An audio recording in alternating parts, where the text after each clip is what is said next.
Welcome to English Story Cafe. If you're reading this today, there's a good chance you've been struggling with something that millions of English learners face every single day. Not grammar, not vocabulary, but the courage to open your mouth and actually speak.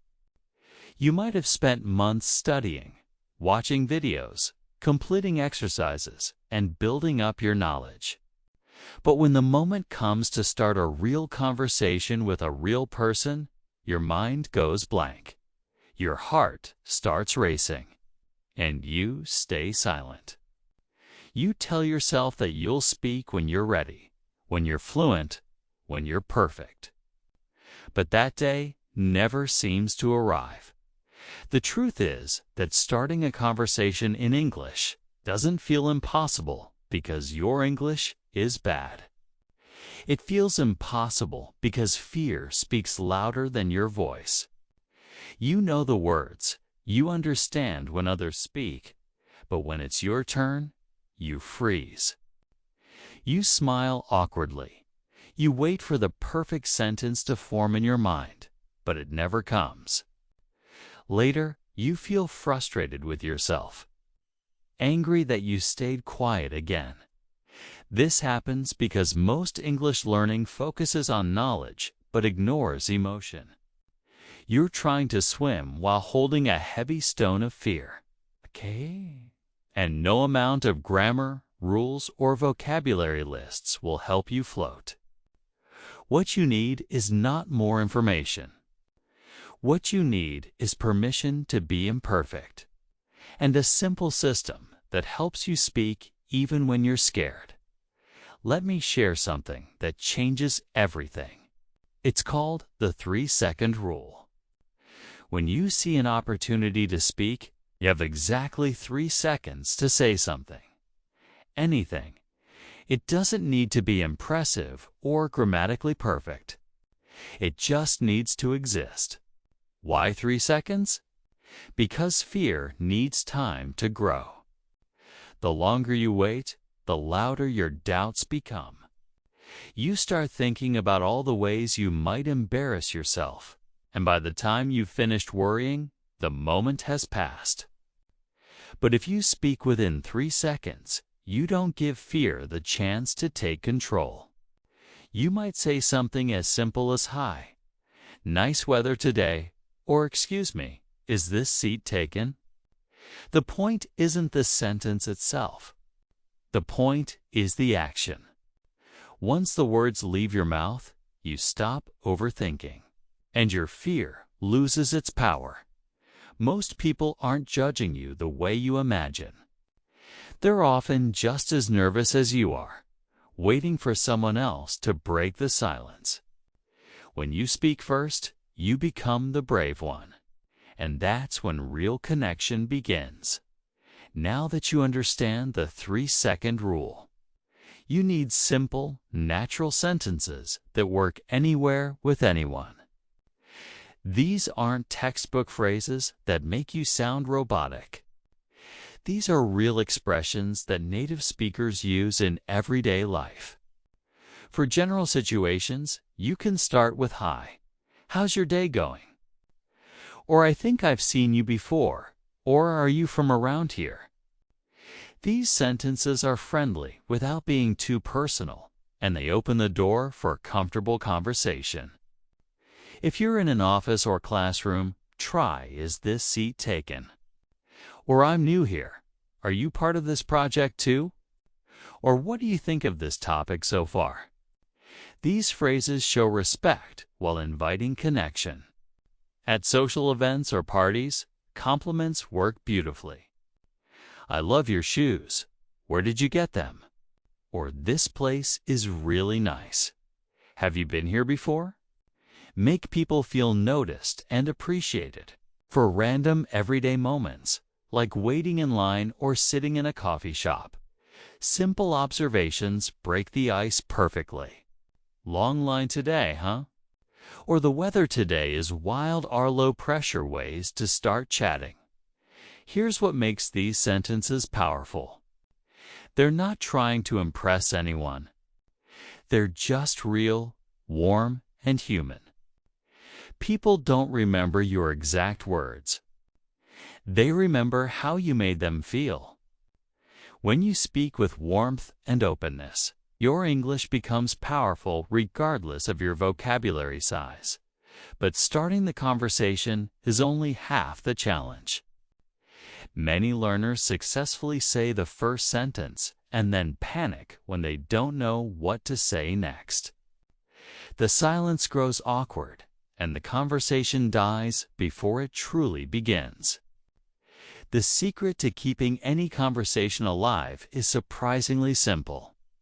Stop trying to say something clever and start becoming genuinely curious about the other person.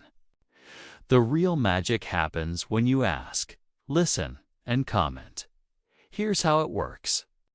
When someone answers your question, don't immediately jump to a new topic. Instead, listen carefully to what they said and ask a follow-up question based on their answer. If someone tells you they're from Brazil, don't just say, "Oh, okay," and change subject. Instead, say, "I've always wanted to visit Brazil. Which city are you from?"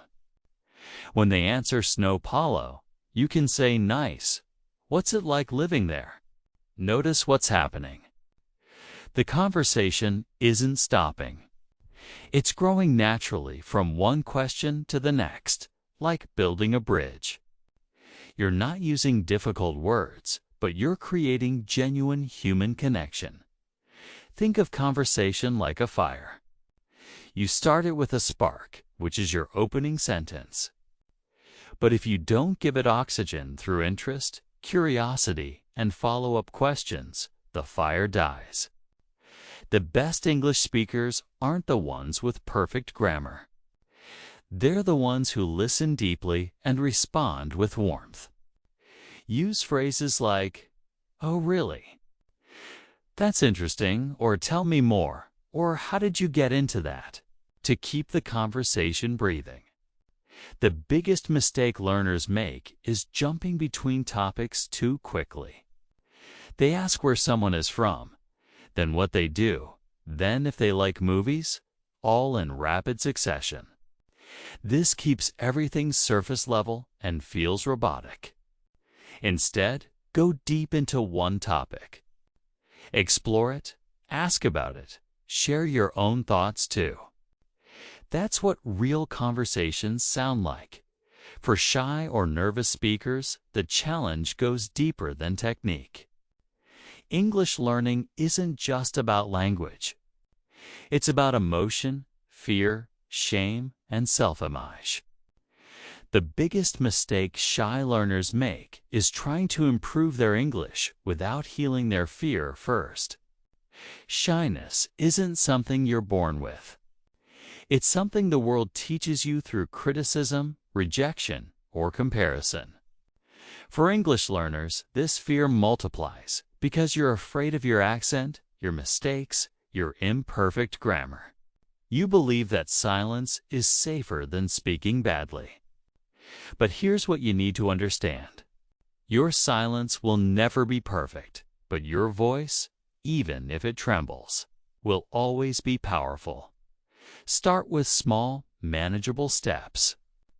Practice speaking without eye contact at first, looking slightly to the side or down, so the pressure of watching someone's reaction doesn't paralyze you.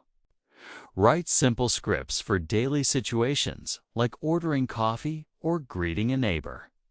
And practice those exact sentences at home before using them in real life.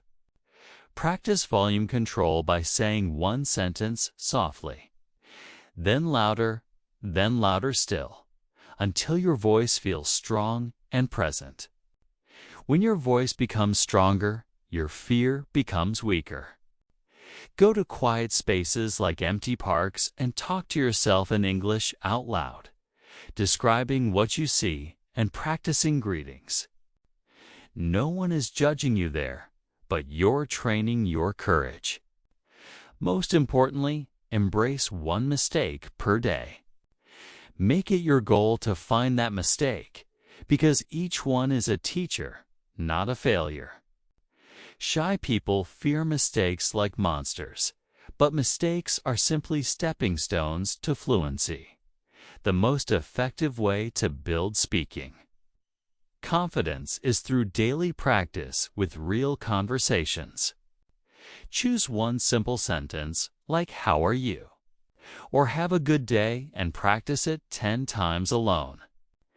Then say it to one real person, a shopkeeper, a guard, anyone. Come home and write down, "I did it."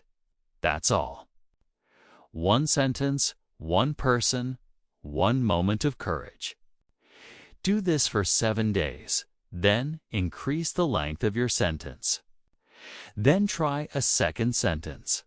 Then a follow-up. This isn't just English practice. This is emotional training, teaching your body and mind that speaking is safe. You can also practice conversations alone at home by taking both sides of a dialogue. Say, "Hi, I'm Alex. What's your name?" And then respond as the other person, "Hi, I'm Maria." Continue back and forth, acting out the entire conversation. This trains your brain to respond quickly and naturally, because you're not just learning English, you're living in English. Record yourself speaking and listen back without watching your face. Focus only on your voice and your words. Over time, this builds comfort with hearing yourself speak English. Another powerful technique is shadowing. Choose a video with subtitles. Listen several times and then imitate the speaker sentence by sentence. This helps you develop natural rhythm, intonation, and fluency. Narrate your daily life in English. As you cook, clean, or walk, describe what you're doing out loud. "I'm making coffee now." "The water is boiling." "I'm pouring it into the cup." This simple habit transforms your thinking process from your native language into English. Here's the raw truth that no one tells you. Your silence is costing you more than your mistakes ever will. Every day you wait to speak, every day you say, "Not today." Every day you think, "I'll speak when I'm fluent," you move further away from the life you actually want. The job you want requires communication. The people you admire speak without waiting for perfect English. The confidence you're chasing lives on the other side of your first sentence. You don't need more vocabulary to start. You don't need perfect grammar to be respected. You don't need 10 years of practice to sound confident. What you need is one brave moment, one sentence, one decision to speak, even if your hands are shaking. You are allowed to speak badly because every fluent person once spoke badly. You are allowed to speak slowly because every confident speaker once spoke slowly. You are allowed to speak broken English because every strong voice was once broken. The world is full of people who speak better than you. But it's also full of people who are less talented, less smart, less hardworking than you. Yet they have more because they had the courage to speak. They didn't wait to be ready. They didn't wait to be fluent. They spoke, they connected, they tried, and they won. If you keep waiting for the perfect moment, you will wait your whole life. From this moment forward, speak one sentence in English every day. Even if it's to a stranger, even if it's to your reflection, even if it's just practicing alone. Say it like your future depends on it, because it does. Remember this truth. You don't speak because you're perfect. You speak because you're brave. And the more you speak, the more perfect you become. This is no longer about learning English. This is about owning your voice. Your ideas matter. Your presence matters. Your voice deserves to be heard, even if it starts with just one sentence today, because that sentence could change your entire life. This is not the end. This is the beginning of a new version of you. A version that doesn't wait anymore, doesn't hide behind fear. Doesn't say I can't, but whispers, I will try. You have a voice, and the world is waiting to hear it.